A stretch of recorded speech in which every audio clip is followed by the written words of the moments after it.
Good morning, and welcome to this liberal religious congregation.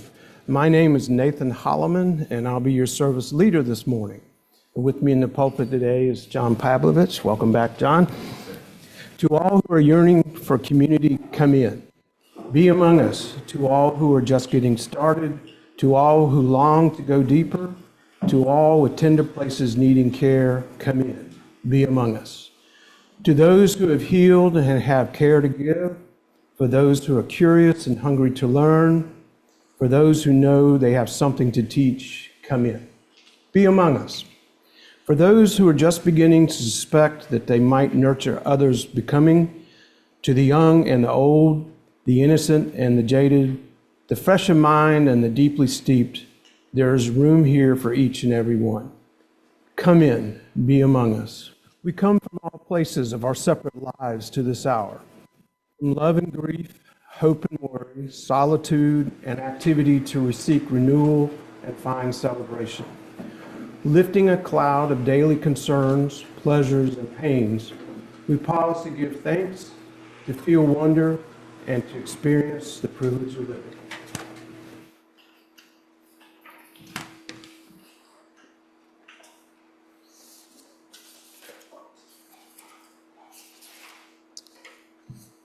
May the light we now kindle inspire us to use our power, to heal and not to harm, to help and not to hinder, to bless and not to curse, to serve you, Spirit of freedom. Good morning, everyone. Good morning. My name is John. It is good to be with you today. We don't have any little ones today, but we will still have our time for all ages. And I'll begin. This is a little show and tell. I can't really show you, but if I were wearing shorts right now, I could show you that there's a pretty large scar here. I got that scar when I was 5 years old, so 30 years ago, and I was running behind my house, and there was a barbed wire fence in front of me, and I had a certain kind of confidence as a young person who read comic books, and I thought, well, that'll be easy to just jump over that. And I thought I could make it clear by at least 6 inches, and I was about 8 inches short. So I have this reminder still to this day of a time I did something stupid. I'd like to know if anyone has a scar story they'd like to share with us today. Who has a scar and they'd like to let us know how they got it? Yes, Sue. Well, the best one I have is my brother's. Okay. We had a really steep hill, and there was a car at the bottom. And before my dad pushed my brother on the sled, he said, "Don't let go of the sled." So he went underneath the car. He's okay. But he ended up with this massive scar. Wow. He didn't let go of the sled. Okay, right. The sled survived fine. Not so much for me, but for my youngest grandson. Okay. When he was little and he was told not to climb, of course that was like telling a fire not to burn. And he was climbing a rotten fence and it caved in. And so he tore a gash in his knee, and he had a kid who was a Boy Scout. He kept the gash together until the ambulance got there. And to this day, he has a knee that smiles because of the gash, the scar that's left there. Wow, okay, excellent. Anyone else? My neighbors had a brick wall, and the kids thought that it'd be fun to climb on top of it and then run, so you could do it the fastest. And I have a scar here from falling. Were you the fastest though? That's all that matters. I was pretty fast. Yeah. I had this really cool electrical scooter, and my right brain decided I was getting in, trying to do a donut in our little cul-de-sac, and I fell, and now I have this cool little discoloration. Okay. Yeah, I was gonna. There's these short little hoverboards that are like a one-wheeled hoverboard. Something possessed me to. I was online one night. The things usually start badly there, and I thought, well, I'll get one of those. Well, I didn't get one, but my wife said, what was your thought process that you could actually be on that? But anyway, Scar stories are fun, right? When I ask people this, I'll often go to crowds and ask them, and usually like a small competition erupts. You know, someone goes, "Oh, really? That's your scar?" Well, they begin to disrobe. Because it's kind of a badge of honor to talk about those things, the things that we've survived, because the scars are just visible markers of foolishness that we overcame, or trials that we've come through, or things that we've survived. And so those scars really mark our lives, and we want to talk about them. And when I was thinking about that, there are scars that we can't see. You know, things that mark our lives that are not visible. Traumas and pain and loss. And those things we aren't in a hurry to share in a public place. If I said to you, tell me your emotional scars, well, that's not something we really want to do. And I think it's good to remember that in the same way, those scars are markers of our lives and our time here. And we need to be mindful of the fact that even the stuff we can't see, we need to have reverence for. We need to care for people well, to consider their stories. And I think for all of us, it's to be reminded of, we've come through a lot to be here. And it's been painful and it's been difficult, but we're in the condition we are, but we're here. And so just to celebrate that a little bit, the scars and the stories that we've acquired to get those. Come to our time of meditation and rest. And boy, do we need it. I'm going to read something from Alice Anacheka Nasman. And as I do, this is just a reminder to return to our breathing, to be mindful of it. When we're upset, when we're nervous, when we have anxiety, we breathe shallow, and it's not good for anything. So just be in a place of rest, whether you need to close your eyes or not, whether you want to be fully aware of the people around you. Hear these words today. In a world so filled with brokenness and sorrow, it would be easy to lose ourselves in never-ending grief, to be choked by our outrage, to be paralyzed by the enormity of suffering, to feel our hearts squeezed tight with hopelessness. Instead, this morning, let us simply breathe together as we hold our hearts open. Breathing in as our hearts fill with compassion. And breathing out as we pray for healing in our world and in our lives. Breathing in, opening ourselves to the transforming power of love. And breathing out as we pray for peace in our world and in our lives. Breathing in as we hold hope in our hearts. Breathing out as we pray for justice in our world and in our lives. May we know our strength.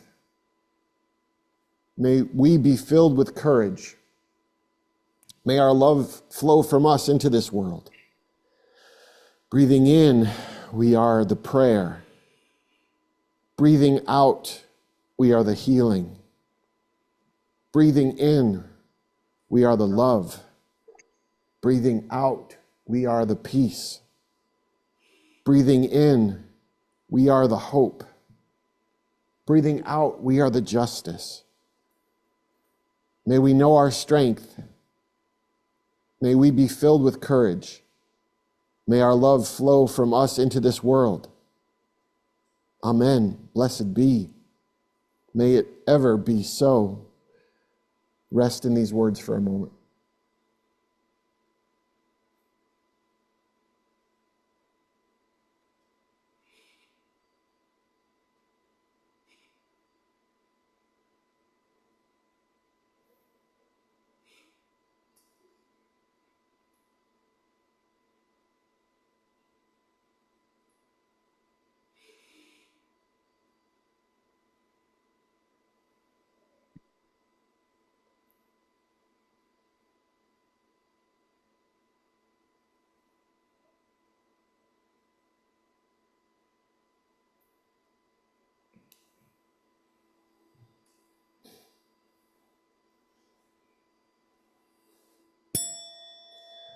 One caveat to the story or addition to the story that I shared about my daughter, we love music. We bond over music, and we talk a lot of bands that we want to see. And so I'd gone downstairs and I said to her, I got a crazy idea, and she said, I know what you're thinking. And I said, ready? New York City, Tuesday? She goes, why not? And then like 5 hours later, she said, I thought you were talking about another band. She goes, I still want to see this one, but the other one I want to see too. So I said, okay, now I got to get planning on that because that's for another time. But it was kind of like a Three's Company thing where I could see her showing up for a Brit-pop concert in goth gear. It'd be great. Well, friends, I have been working in a public capacity for the past 30 years as both a local church pastor and as an online presence, sharing my observations, collecting stories, and speaking into the moment with as much honesty as I can. Now, I've been fortunate that whatever the reasons for their poor judgment, people have paid attention. Now, I try not to get too inflated of an ego about that fact, though, because after all, tens of millions of Americans have some very questionable taste, so popularity isn't a great gauge of quality. But there have been countless moments during those 3 decades when I have had to be the bearer of bad news, a reporter of uncomfortable realities, and a deliverer of hard words.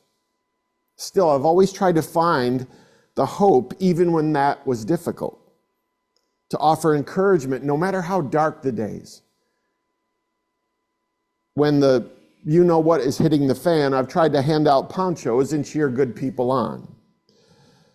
But as you may have heard me say recently, when speaking truth in the times in which we find ourselves, you run the risk of becoming a demotivational speaker. To accurately document what's happening right now means possibly making people feel worse than they already do and exacerbating their worries. And on many days, I sit in front of my computer screen or I get ready to stand before a group of people thinking, should I be optimistic today or should I be honest? Now, it's never, of course, that binary a choice, but I think you know what I mean. Because you likely have the same experience in the mornings when you wake up and in your circles of influence. Because you have people around you who are engaged in the world, people who know what's going on, people who are protesting and writing letters and making calls and caring for people. And the last thing they need is someone telling them how bad things are, right? But like me, you are also surrounded by good people who are desperately trying to pretend that these are normal circumstances, to avoid the news, to sidestep anything that feels unpleasant, to keep up the illusion that everything is fine.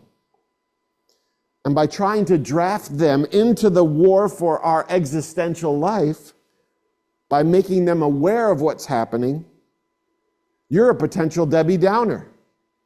Do you ever feel like you serve that function in your circle, that you're reminding people of how terrible things are and they don't want to hear that? Because the myth of American exceptionalism and the desire to feel like everything's fine is a really tough drug to kick. Now, lately, it can feel like the world is composed of 3 different groups of people.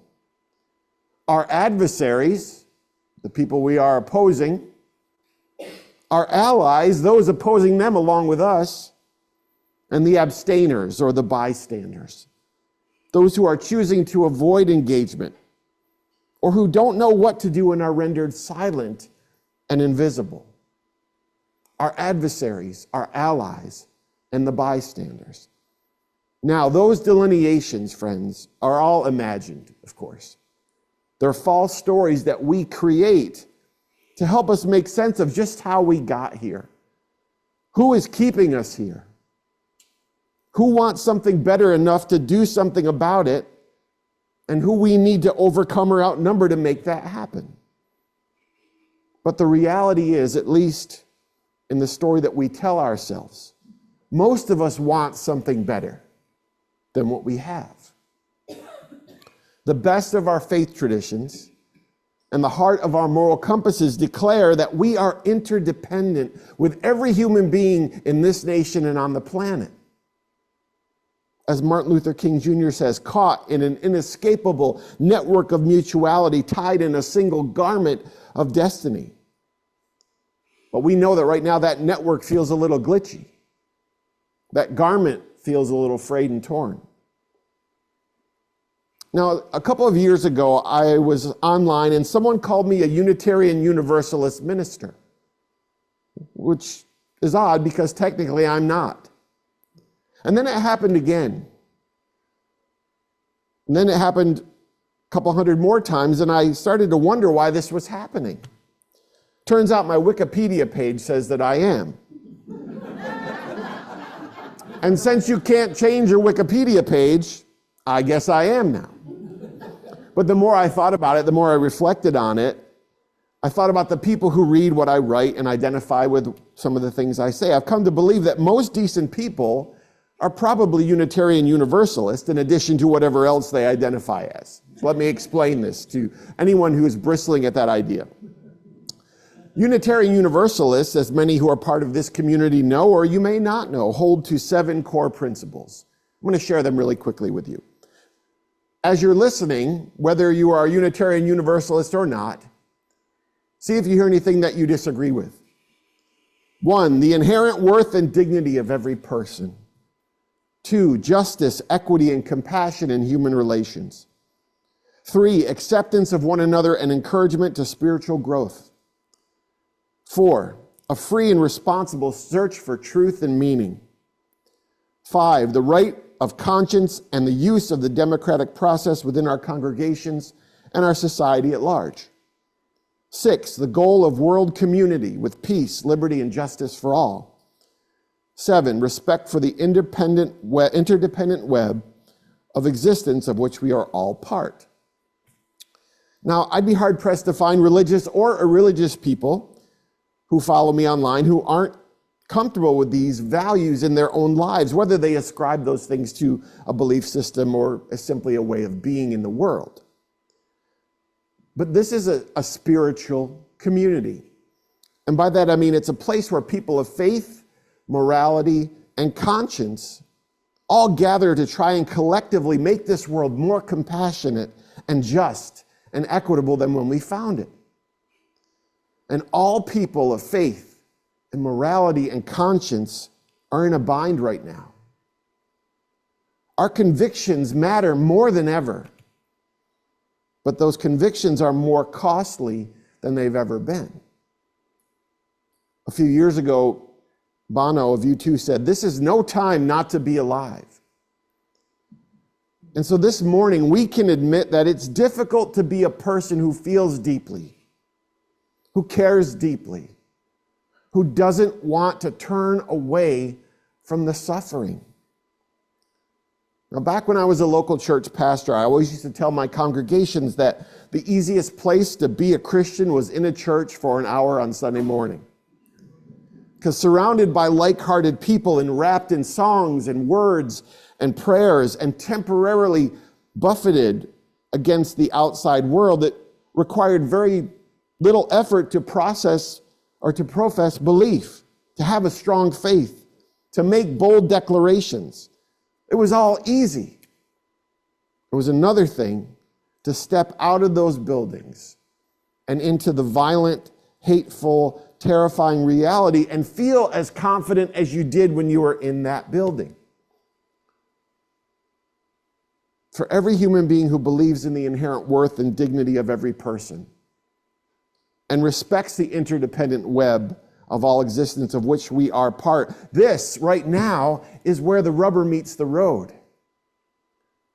As we watch decades of progress of human and civil rights being wiped out in a few months, as unfathomably cruel legislation gets passed, as people in the highest levels of leadership seem to revel in inflicting pain on others, it's difficult not to question whether what we once believed holds this all together, whether that's love or God or karma or simple humanity, whether whatever we thought holds this together is still holding it together. There's no denying that these days they shake our faith, whatever that faith is in. They test our resolve. They challenge the stories we've inherited. All of the accepted truths that we hold about bending the arc of the moral universe toward justice, or of love winning, or of good triumphing in the end, these are being stretched to breaking. And you're here in this room or online because you're awake to the pain of the world. And because of that, you're exhausted. You're angry. You're overwhelmed, which means I don't have to waste a second trying to convince you how bad it is, which is great. People always say to me, John, I know the gravity of the moment. I get it. I don't need anyone telling me how bad things are. And they say, the thing that I don't know is what to do now. How do I make it through this? How do we make it through this? You know, it's difficult knowing what lies years and months down the road, but honestly, right now, it can be difficult what to do with the next moment. So what are the elemental questions we need to be asking right now? What are the individual and collective strategies we should be employing? How can we live well in times when that seems almost impossible? Maya Angelou says, you may not control all the events that happen to you, but you can decide not to be reduced by them. How do we do that? Today, I want to offer 5 questions that I think can help us center and allow us to feel agency in the middle of the chaos, to help us be people who embody our values, but do it for the long haul and regardless of the circumstances. I'm going to share these with you online later, so you don't have to worry about remembering them or writing them down. First question is, where is the pain? Where is the pain? This is our empathy. We answer this question by paying attention, by being available to the people around us, by becoming expert noticers of other people. Social justice activist Brian Stevenson says, proximity creates empathy. Proximity creates clarity. Friends, compassion is the lifeblood of our spiritual and moral systems. It's the thread running through all of our stories, whether we're deeply spiritual, decidedly undecided, or fiercely anti-religious. The ability to feel deeply for the suffering of others, the desire to understand someone else's story, the pull to bring justice, to alleviate the pain in our paths. That is our through line, whatever we claim faith in, whatever worldview we hold.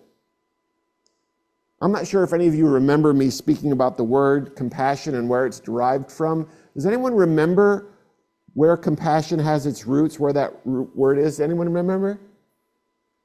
See, this is why I repeat myself, because no one listens. The word compassion is derived from the word bowels, because so long ago it was thought that our deepest emotions were housed in the center of our bodies. It's where we feel so internally disturbed by someone that it alters how we feel physically. So compassion is tied to the word bowels, and I always say that's appropriate because someone's story of suffering moves us. And I say compassion, bowels, and I say, oh, compassion is a bowel movement. And someone said to me, that's because we give a shit about other people. But friends, the first question I want you to ask is, where is the pain? What is it that twists me in my bowels? Not necessarily what news stories am I reading or what legislation is getting passed or what a group of politicians are doing, but where is the pain as a result of this? Who is suffering and what people am I feeling pulled toward? Our empathy is our greatest GPS right now. And if we truly sit with it in the quiet places, it will nudge us toward the communities that we care for. And we can begin to find clarity in the chaos. So where is the pain? The second question is, what is mine to hold? Of all the pain in my path, of every piece of bad news I receive, of all the injustices exposed, what part of those can I actually carry? What is within my ability to affect, and what is outside of my influence and my control? Because our sense of purpose and our sense of peace both reside in placing realistic expectations on ourselves so that we don't penalize ourselves for not doing impossible things. Most of us live our lives trying to base our success on our results. The word responsibility is the question of what is mine to hold. That word contains the words ability and respond. You always have the ability to respond to the pain in your path. You always have agency, but that agency is not unlimited. Theodore Roosevelt says, do what you can with what you have where you are. Do what you can with what you have where you are. See, it's important to respond in a way that is deep and narrow, not shallow and wide. You are incapable of responding to every truth that breaks your heart. It is a mental, physical, and emotional impossibility to attend to the scope and the scale of the tragedies being unearthed each day. And since you can't respond to everything, choose one cause or one people group or one issue and fully immerse yourself in that. Where is the burden? Where is the pain in your path? And what is yours to hold? The third question, what am I afraid of? In the work I do as a pastor and caregiver, people tell me things they don't feel like they can tell anyone else. Often when I meet people and I'm traveling, I'm doing a speaking engagement, I don't get a lot of time with people. They might come up to me quickly before or after a talk, and they'll share something deeply personal, something they may have never told anyone else. And in a quick moment, without knowing any of their backstory, they're hoping I can give them something that they can take home with them. And what I usually say is, look for the fears and false stories.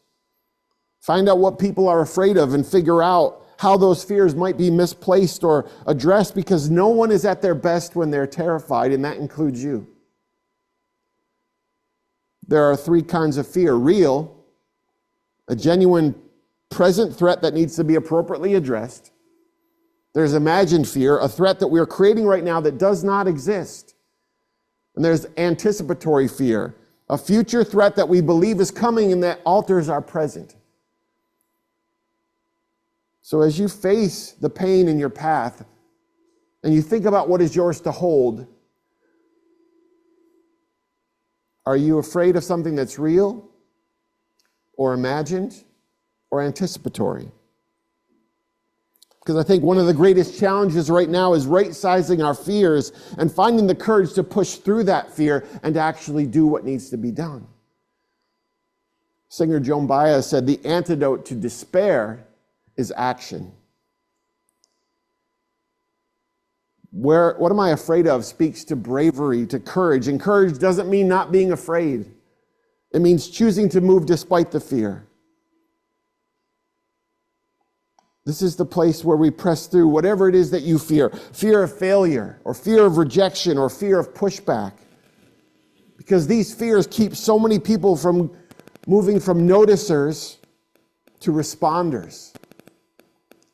Most people have eyes and ears to make them aware of injustice and need, and they may respond emotionally to the pain in their path, but they often hit a roadblock because they believe the risks or the cost of speaking out are higher than the needs of vulnerable people. So ask yourself, what am I afraid of when it comes to speaking out or taking action or doing something that I haven't done before? Where is imagined or anticipatory fear robbing me of my ability to be present? Because when I'm present, I can be effective in this life. The tendency most of us have when we think about the things we fear is to look too far away or too far ahead. We let our fear take us out of the incredible, powerful here and now. Where have I chosen comfort over courage? What would it look like to be brave in a way that fits who I am?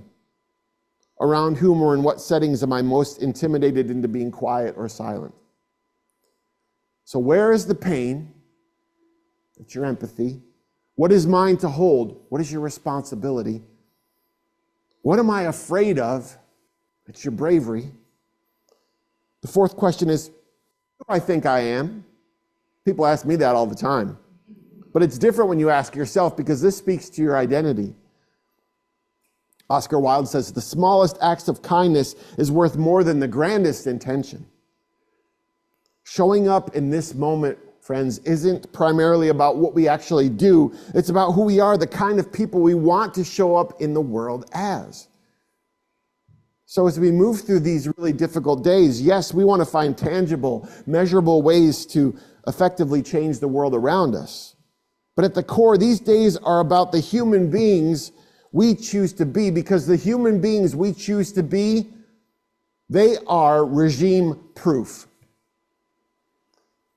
The people we choose to be are not dependent on favorable circumstances. The people we choose to be are not dependent upon positive experiential evidence. See, regardless of the leadership in place, or the economic or social or political realities, we always have access to the choices we make. See, we all have a story in our heads about who we are, right? About what we value, the kind of person we aspire to be. And in 100% of those stories that we tell ourselves, we're the good guys. But it's helpful to reflect on the question, who do I think I am? And then decide if I am tangibly embodying that person. Does the world have that experience of me as I travel through it? One of the most important words in my life right now is congruence. The closeness of who I think I am and who my actions say that I am. See, all the awareness, all the emotion, all the clarity, all the feelings are useless unless they are incarnated in the everyday of our lives. We live in congruence when our values become visible in our schedules, our choices, our spending habits, our relationships. I believe people should be able to view our lives from a distance, and from our actions and our words and our social media, be able to reverse engineer what we actually believe and care about. So the question of who do I think I am, this is where we make activism real. It's where we incarnate the theoretical. So the question, where is the pain, the empathy that I feel toward the world? What is mine to hold? My responsibility to that pain. What am I afraid of? The bravery I need to do what needs to be done. Who do I think I am? Am I living out the identity that I have in my head? And the fifth question is, where are my people? And that speaks to community. You know that African proverb, if you want to go fast, go alone. If you want to go far, go together. Well, I'll confess something to you. I am a serial introvert. I'm an Olympic level recluse.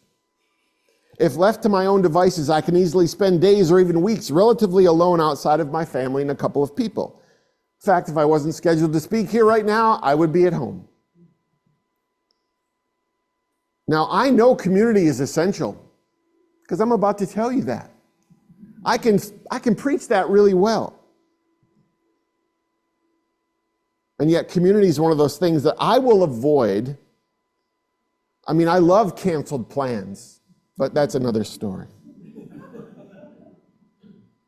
But community is one of those things that after I have participated in it, even if I've avoided it, I'm never sorry that I experienced it. We never leave a gathering of like-hearted people thinking, that was a real drag. hopefully. Once we clarify the pain in our path, and we weigh our responsibility, and we disarm the fear, and we decide how we want to show up in the world, we need to make sure we aren't showing up alone. Because community is, as I've often said, medicinal. It allows us to remember that we're part of a collective. It frees us to take moments away from the fight so that we can be restored, so that we can do the work of being human, of cultivating meaningful relationships, of attending to our physical, emotional, mental, and relational health. And community isn't just medicinal, it's strategic.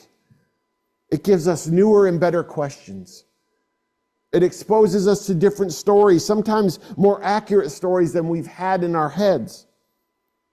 Community allows us to become aware of progress that we might be oblivious to, those small victories that can sustain us, and to the efforts of others that can be a source of encouragement. Community provides an environment that is conducive to collaboration, one that expands our understanding of what is possible. So as we gather, make sure you don't just have proximity to people, but you have community with them. I don't know if I shared the story the last time I was here about my friend who is a transgender person, but we were talking a couple of days. Well, you don't listen to me any of the first time, obviously. So, no, we were talking just after No King's Day and Pride. And my friend who is transgender went to their local Pride event a year ago, and they met this elderly couple, and they struck up a conversation, and they spent the whole day at the Pride event together. And my friend at the time said, "Oh yeah, and it's great, Pride is on my birthday," and they were, "Oh, that's awesome." And then my friend went to Pride again this year, and that couple was there, and they had a birthday card for my friend. And they said, the fact that they remembered that they held on to it for a year with the hopes of seeing me again. What an amazing gift, right? But here's the thing, friends, that is not going to trend on social media. It's not going to make the news. It's not going to register in the headlines in your head. But stuff like that is happening right now, all the time, millions and millions of times. So that's what community does. It reminds us of the things that we are missing.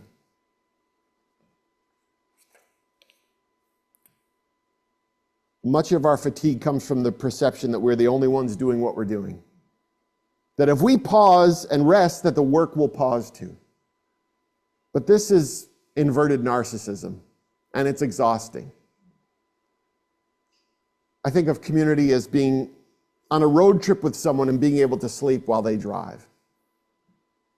The act of gathering with people gives you a dissenting opinion to the disastrous headlines. So these are the questions. Where is the pain? What is my empathy feeling? What twists me in my bowels? What is mine to hold? What is my responsibility to that pain? And what is beyond it? What am I afraid of? How can I be brave in the small and close of my life? Who do I think I am? Is my identity something other people are experiencing? And where are my people? Do I have community to do this? Once we answer some of those questions, not just today, every day, then it's about the next good decision, the next wise choice, the next right thing, the next act of love. This is something you always have proximity to pain, and you have agency to alleviate that pain. You have access to people, and you have the ability to move in the here and now, in the small and the close. In some ways, it doesn't matter who's in the seats of power right now. In some ways, it doesn't matter how horrible the legislation is that gets passed, or how much the evangelical church rejects Jesus, or how compromised the courts are, or how predatory the preachers and politicians become. Though those are important, in some ways, they're irrelevant to what we're talking about right now. Because someone else's violence is not the point. Your capacity for love is the point. This is how we'll make it through. One wise, just, kind, beautiful choice at a time. I want to close with quotes of two young women. One is Anne Frank. One is Amanda Gorman. Two young women existing at times in history when it was difficult to be who they were. Anne Frank says these words: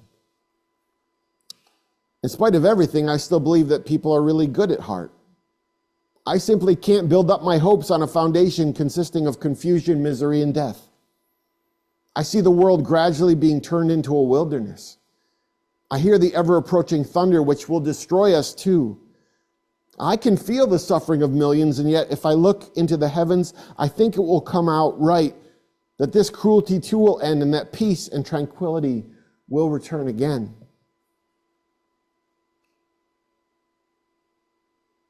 And Amanda Gorman, in these days, said, "Let the globe, if nothing else, say this is true, that even as we grieved, we grew, that even as we hurt, we hoped, that even as we tired, we tried." She said, "I know our inaction and inertia will be the inheritance of the next generation. Our blunders become their blunders, but one thing is certain: if we merge mercy with might, and might with right, then love becomes our legacy and change our children's birthright. So let us leave behind a country better than the one we were left with." This is the plan today, friends. In the small and the close, in the here and the now, make the next beautiful choice you can make. We extinguish this chalice flame, daring to carry forward the vision of this free faith, that freedom, reason, and justice will one day prevail in this nation and across the earth. Please join me in reciting our UPF blessing.